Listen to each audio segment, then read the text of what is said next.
distinguished guests and participants. Power and Energy Society Kerala chapter is proud to organize this DLP with the Educational Activities IEEE Kerala Section. We are thankful to Professor Nirmal Nair, Dean Sharafi and Nagaraja, Dr. Nagaraja for completing the formalities. More than 1,000 people have registered showing the interest in the topic and the speaker. And right now about 150 people are participating in the event. Thank you all very much.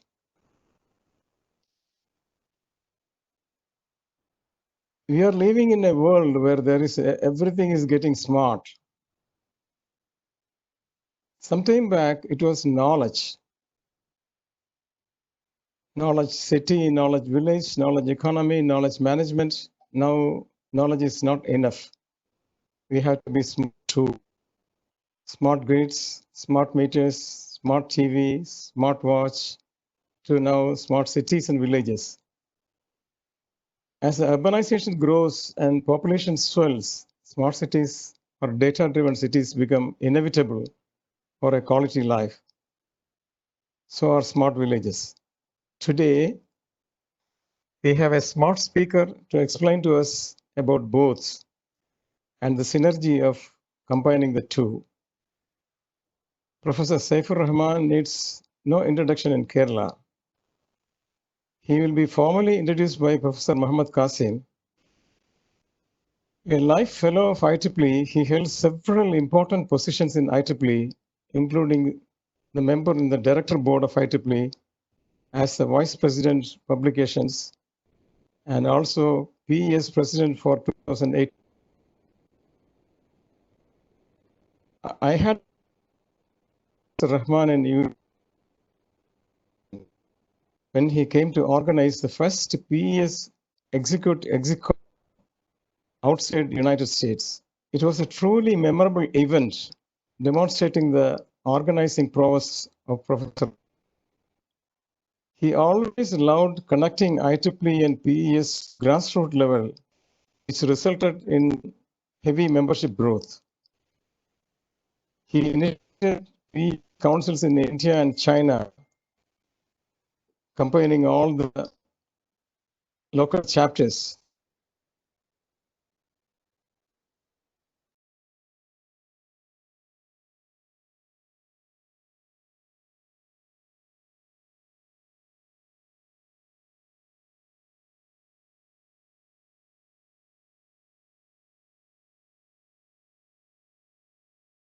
From Professor and for their creative and imaginative projects.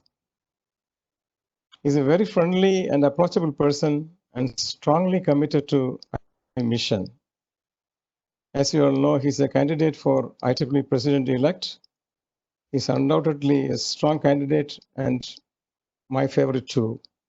I wish him all success in the upcoming election. Over to Professor Muhammad Qasim to introduce Dr. Saifur Rahman. Thank you.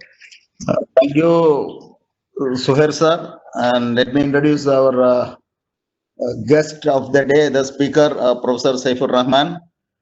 And Professor Dr. Saifur Rahman is the founding director of the Advanced Research Institute, Virginia Tech, USA, where he is the Joseph R. Loring Professor of Electrical and Computer Engineering. Dr. Saifur Rahman also directs the Center for Energy and the Global Environment. He is a life fellow of IEEE and an IEEE Millennium Medal winner. He was the president of the IEEE Power and Energy Society for 2018 and 2019.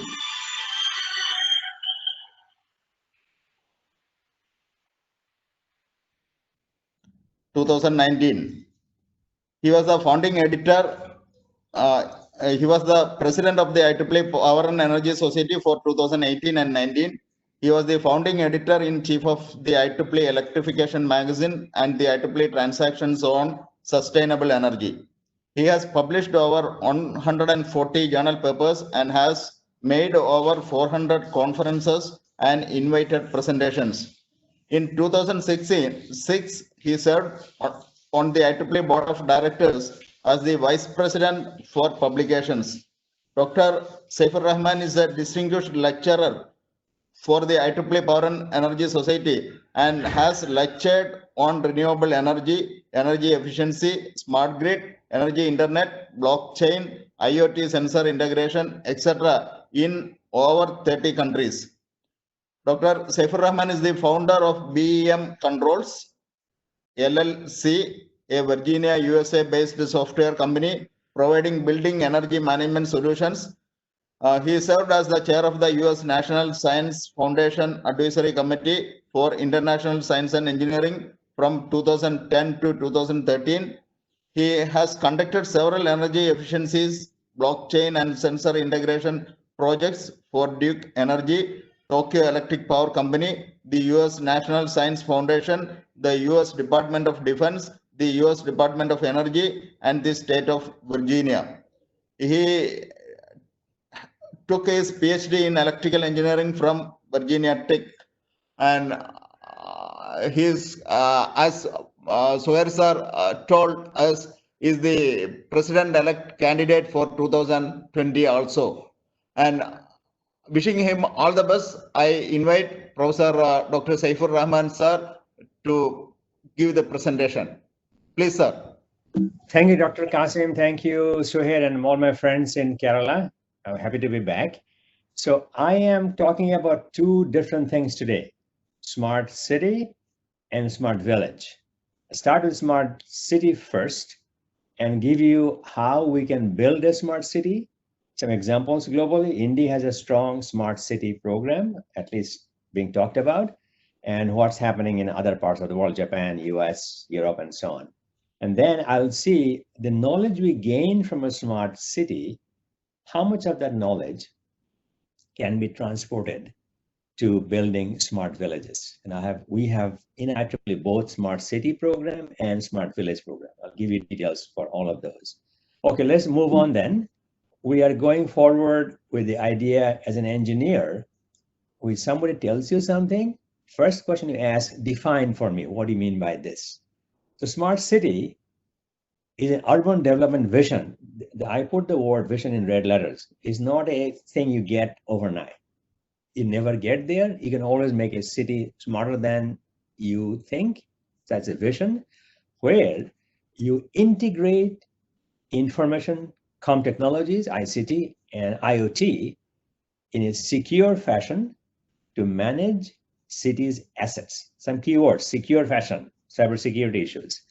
A city has many assets, education, healthcare, banking, transportation, security, education, all of that. So those are assets, how you bring them together. Therefore, for a city to be smart, it must be fully connected. The people also use the word connected city. I'll give you examples as I go forward.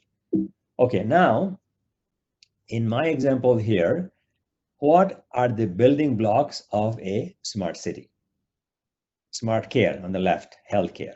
Smart energy, efficient energy from solar, rooftop solars, battery, and so on. Smart society. People must have a stake in the city because they live in the city, they enjoy the city services, and they should be able to access services without much hardship. That is something not always available.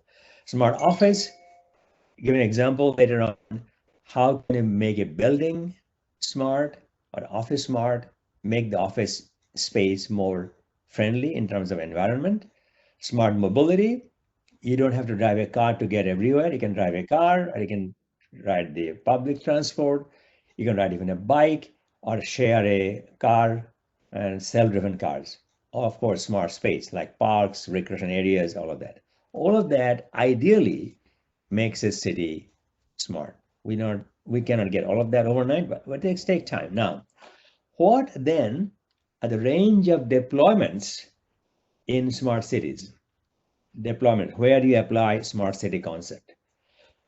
So if you go globally, the big cities of the world, they're trying to be cleaner, green, I guess, reduce traffic, and improve urban life. Many cities today are blocking roads on weekends, especially for traffic. That means you can walk, you can jog, you can have a family walking program. But for that to happen, you need few things. You need energy management. You need preparedness for disasters. It happened in New York State that's last 2 days. A heavy cyclone came through. Public safety, security, parking spot assistance. I'll talk about that later on. How you find on your app where to park your car. Paying bills online. That's happening in India quite a bit. And facilitate emergency vehicle movement. It's a life-saving thing. If your fire brigade cannot get quickly to the place of accident, then the life is in danger. I'll give examples of what's happening where I work in Virginia along that line, and many more. Okay, so look at this picture. The 3 pictures here. Upper left is the street in front of my building in Virginia where I work. Below left side, the lower left is New York City. And on the right-hand side is a fire truck, New York City, how they navigate the street congestion and get to their target. My building, you see here, is facing a road. The road has a traffic light where I stand there, press the switch, and the traffic stops. I'm the only person going to cross the road. What I'm suggesting here, if when I press the switch, all traffic has to stop. The red light comes, I cross the street. For me, one person crossing, if they stop about 100 cars going both, 100 or more sometimes in both directions. This is a huge loss of energy for just one person. So what we have suggested to do, don't stop the traffic for one person trying to cross. You have some intelligence, some sensors there. How many people are going to cross? If the number becomes 5, turn the light off from green to red, car stops, or may not be always 5 people waiting. But if somebody waiting more than 2 minutes, then turn the light green to red. That's smart control. If you have been in New York City, you have noticed New York City has avenues and streets. Avenues are bigger ones, usually 2-way traffic.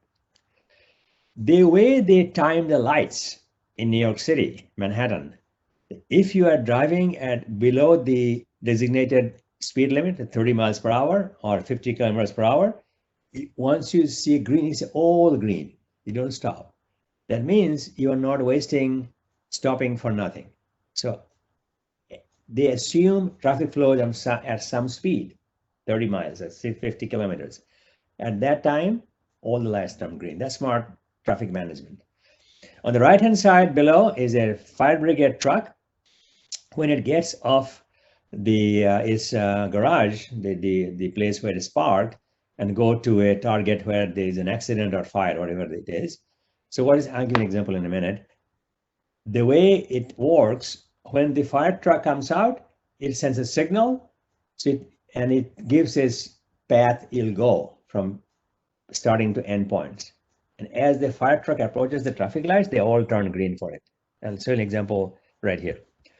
That's what's happening on my street today in Virginia. You see at the lower right-hand side, 9th Street sign, the green sign. Left of that is the green, yellow, red traffic light. Next to that is a small camera. That camera is connected to the picture above this picture on the right-hand side. It's an ambulance. It has an emitter.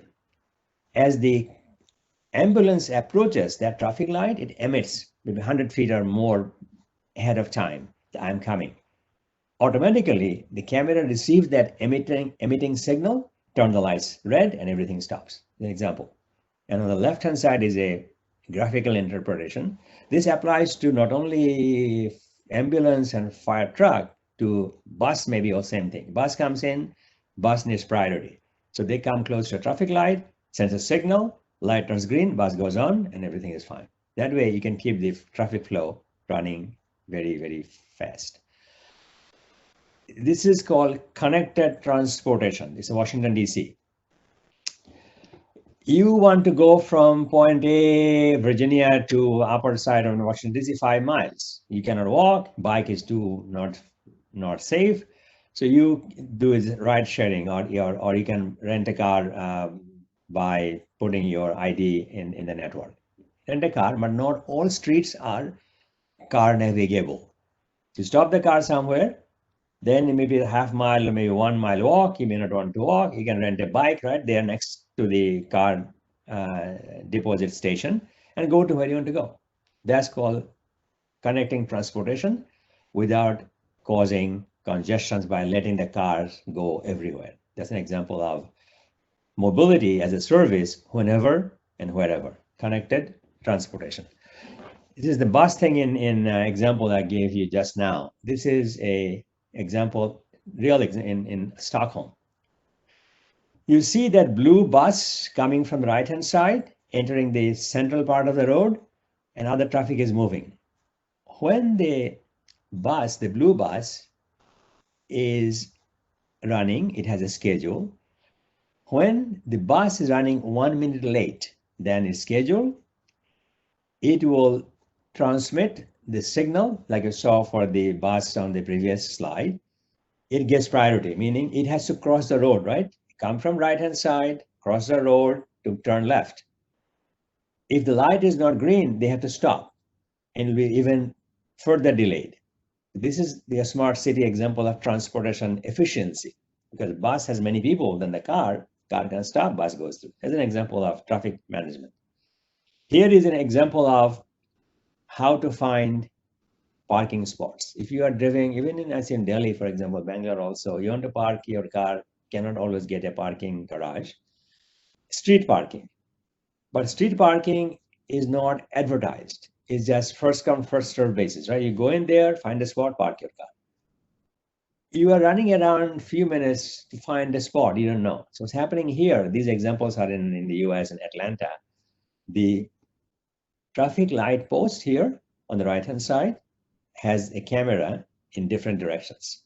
So they are monitoring the empty spaces along that side of the road and transmitting it using an app. So if you're driving in that neighborhood, you'll see Street 9, Avenue 6 in that corner, there are 2 parking spots. You go straight there, we're having to wait or look around for parking spot. This is a deployment of parking spot finder example in the US. Going forward, interesting. A smart trash can. Dr. Suhair said, smart city, smart village, smart this, everything is smart. I have a smart trash can. Trash cans are here. It's a Sweden example again. They are there. People put trash, organic, paper, bottle, everything, and it fills up. So typically, because it's in the street side parking and street side trash can, the people who are emptying trash cans have to come 1 or 3 times per day to clear that, because otherwise thing fills up too quickly. This smart trash can does 2 things. It will compress the trash. Paper, plastic fills it pretty quickly, compress that trash. And when the trash can is really full, sends a signal to the city control people that this trash can is full, please come and empty it. As a result, before they were coming 1 or 3 times a day, now they're coming only 4 times a week. You can imagine the savings of personal time, truck movement, fuel use, all of that has been minimized by putting a smart trash can as an example. That's a part of a smart city. This is Yokohama, Japan. This is reality. This is happening today in Yokohama, next to Tokyo City. If you look at on the left-hand side, storage battery SCADA. Before this is the area management, energy management system. Below that, building energy management system, smart buildings, multimedia. On the right-hand side, at the bottom, electric vehicle. Then you got HEMS, home energy management systems. Then you got CEMS, commercial energy management system, which is buildings. So all of this happening today in reality. So buildings are smart, commercial space is smart. Then you got storage battery being used, traffic is smart, electric vehicle being charged in locations that have the capacity, all of that. This is an example of smart city demonstration, and you can do something like this in Indian cities as well. This is India. India government has a very ambitious program of 60, now the number is over 100 smart cities. And here in Kerala, as you can see in the map, where you can have your example. Kochi is an example. Kochi and Trivandrum are listed on this picture on the lower left. So those are on paper smart cities. You get some money from the government of India to do some applications. What applications depends on what is your priority. Possibility is happening. I should also mention here, IEEE has a smart cities program. We have a governing board member from Bangalore, in fact, Dr. Ramakrishna from Bangalore. He's a governing board member. His job is to promote smart city workshops in India and other countries. So you'll see his work I've seen in Bhubaneswar, in Bangalore, in New Delhi. He has done workshops in Bangladesh, Turkey, Malaysia, and so on. So this is happening. So if you want to know more, I can give you his contact information. In fact, Suhair has his information. Get it from him. This is happening in India today. Now, this is the reality summary. Left-hand side, what is normal? Right-hand side, what is the new normal? Before we had coal-fired fossil fuel power stations polluting the sky, a lot of sulfur emission, carbon dioxide emission, all that. Now we are replacing with rooftop solar. We are not turning the coal plants off, but we are using less and less of those, not building as many new ones by rooftop solar. That's one. On the left-hand side is your congested street, could be Bangalore. On the right-hand side, more public transportation. So if you use public transportation that is reliable and timely, you would not have to drive your car. So I have seen that in Delhi. In fact, after they opened the metro in Delhi, same things happen. On the left-hand side is what you call traditional. This is agriculture, traditional. Rice, wheat, all that, traditional. On the right side is the new agriculture. This is called hydroponics. You take a godown, warehouse, not being used, put this leafy vegetables like lettuce or other vegetables, could be other things like cucumber, for example, and there's not much land there, no land. It's put on these on a tray, and you put right amount of moisture, fertilizer, water. These will grow in literally thin air, no soil needed. So this is the new agriculture happening in downtown areas in New York City, Boston, San Francisco, and other parts of the world happening. This is the new normal. So now on the right-hand side is my smart city.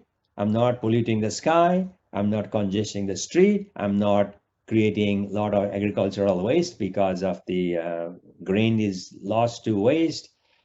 Grain needs fertilizer.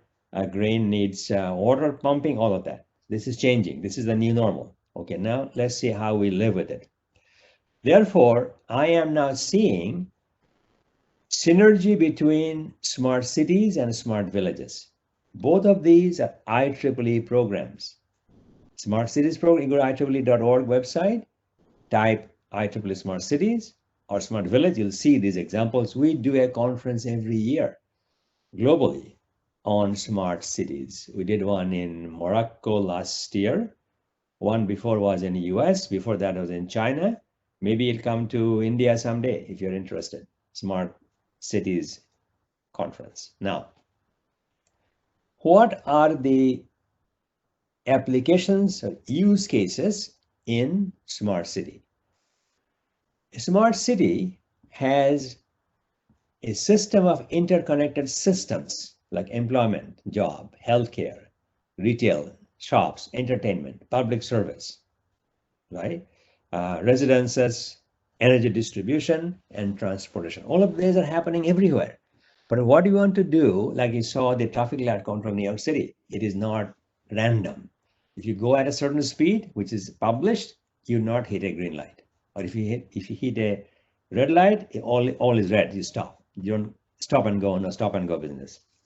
So on the right-hand side, a smart city is the central piece. It has smart transportation, the top box, green box.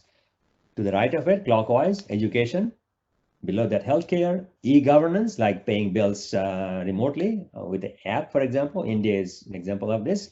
Public security, police, then your healthcare, energy. All of that has to be thought about as building blocks of a smart city and how they can work with each other using ICT technologies. Okay, now from smart city, let's go to real world. This is an example in Bangladesh. Solar nanogrid. What they have done, they put 50 homes in a village and they're connected by Wi-Fi connection. Every house, or not every, most homes have rooftop solar. If a house has more solar output than it needs at the time, the information is broadcast over the network, and then somebody will see, I need more, but I don't have enough on my rooftop. I can buy some for a given price. So you can see about 1 kilometer space. Some bigger buildings have 3 kilowatt peak big with storage battery for nighttime usage. Point I'm trying to make is, this is an example, is real, it's happening today, solar nanogrid.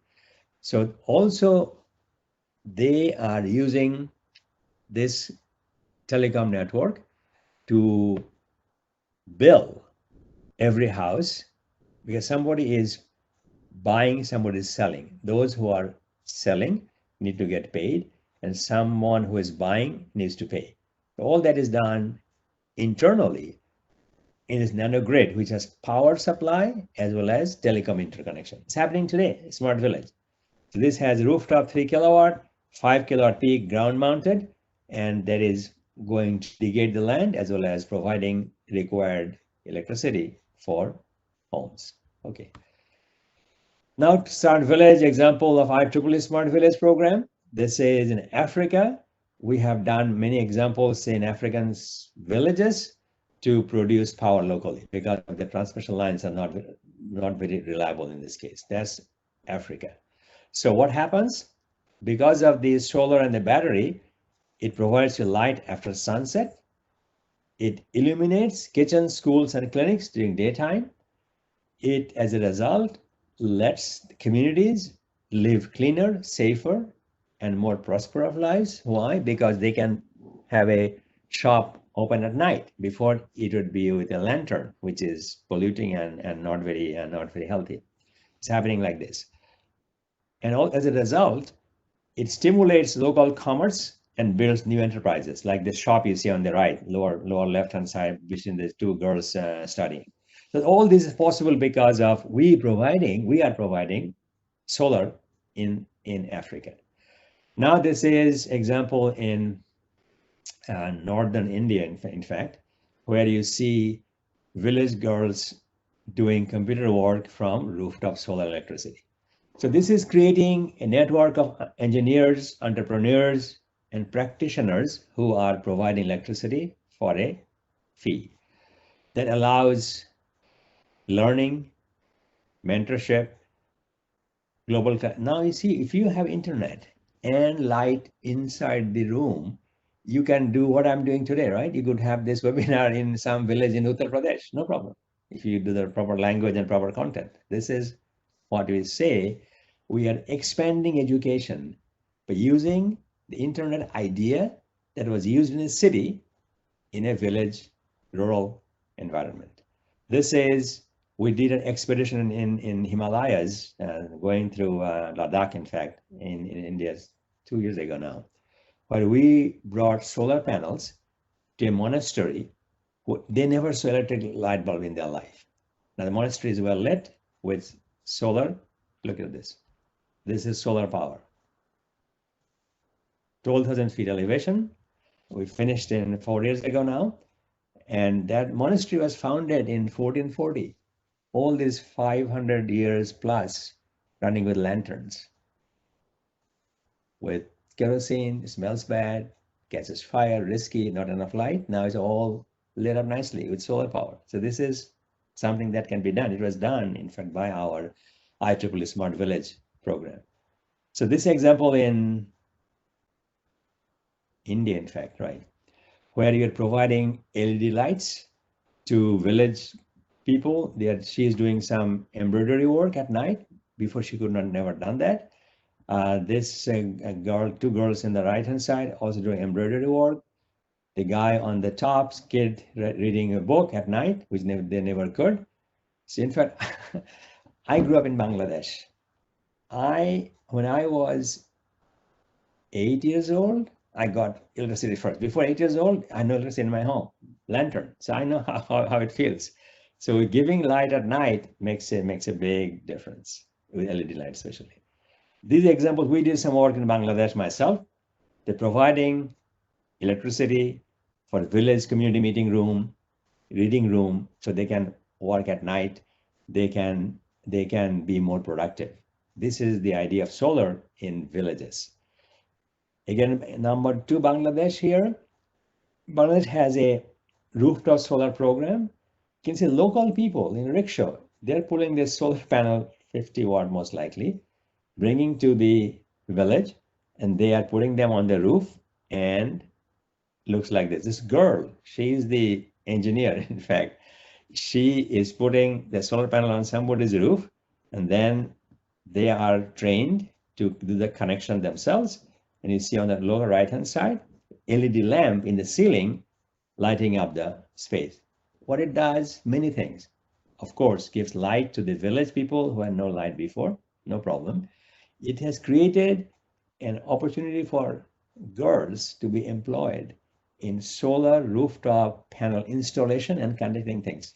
They need maintenance also. They are the people maintaining them in real time, long term. So local entrepreneurs, women getting involved, and as a result, we have local ownership. We don't have to call SEB in this case to fix things for us. They can fix it themselves.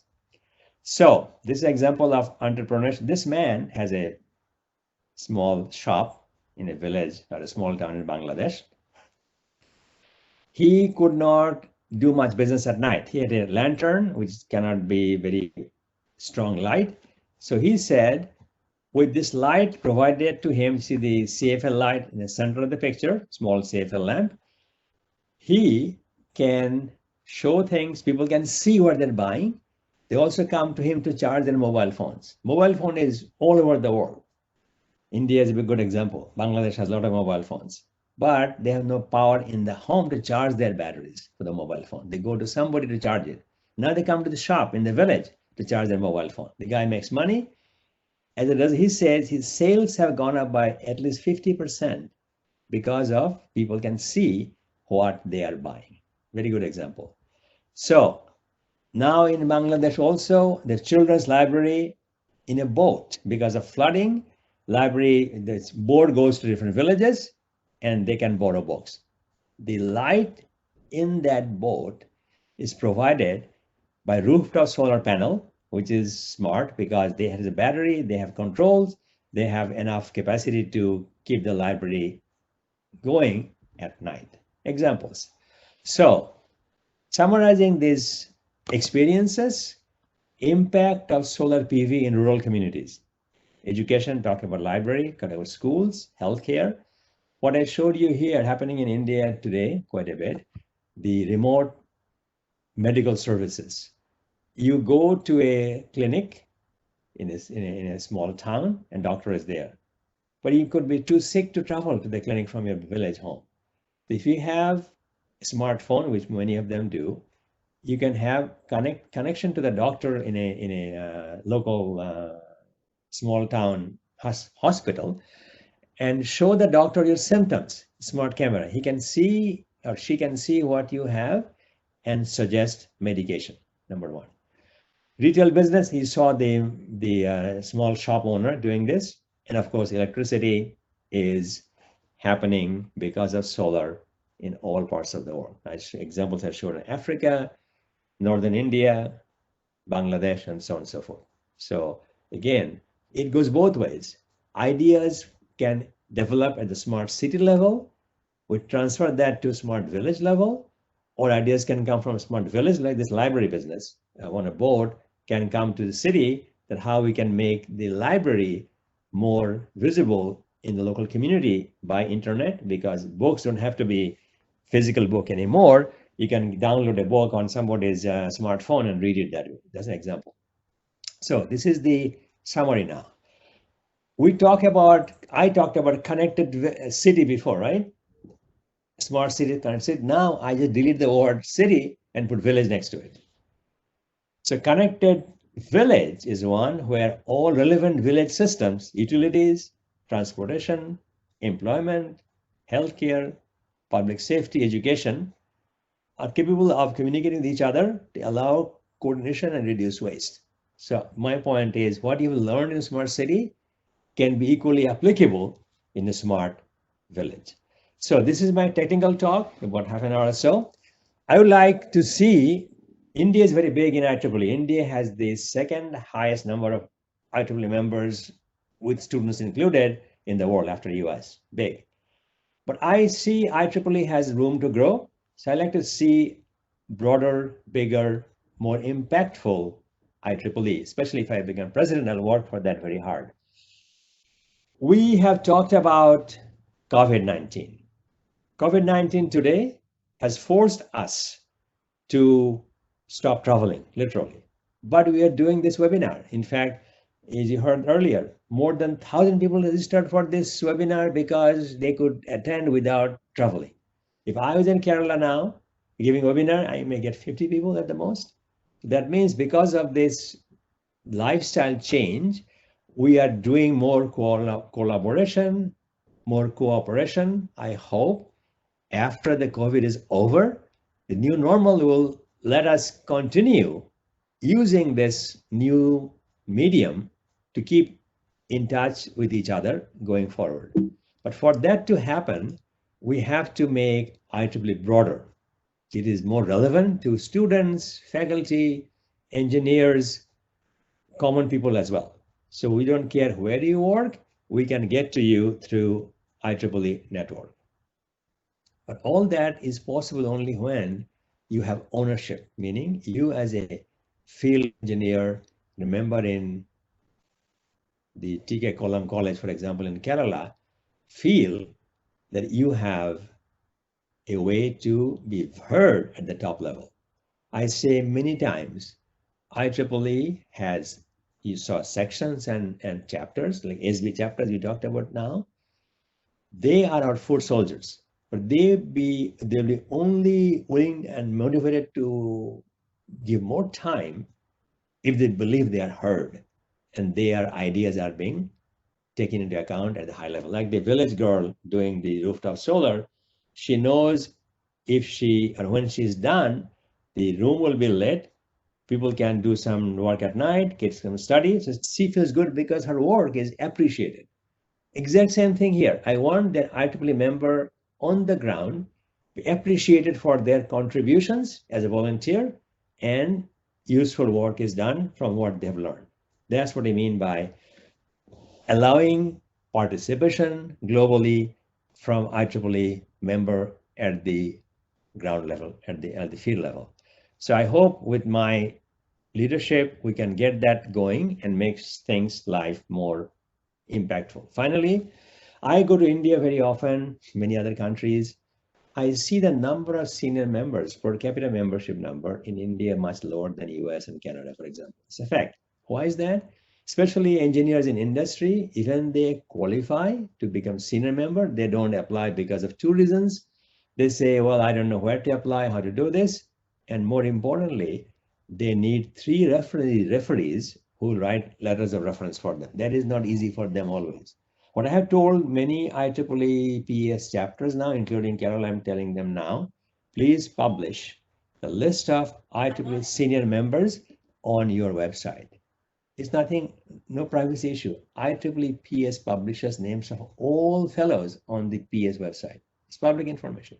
If your chapter lists the names of current senior members, then the young engineer, new person, not a senior member yet, will see that list. Maybe they know somebody from that list already, or maybe their boss's friend is there.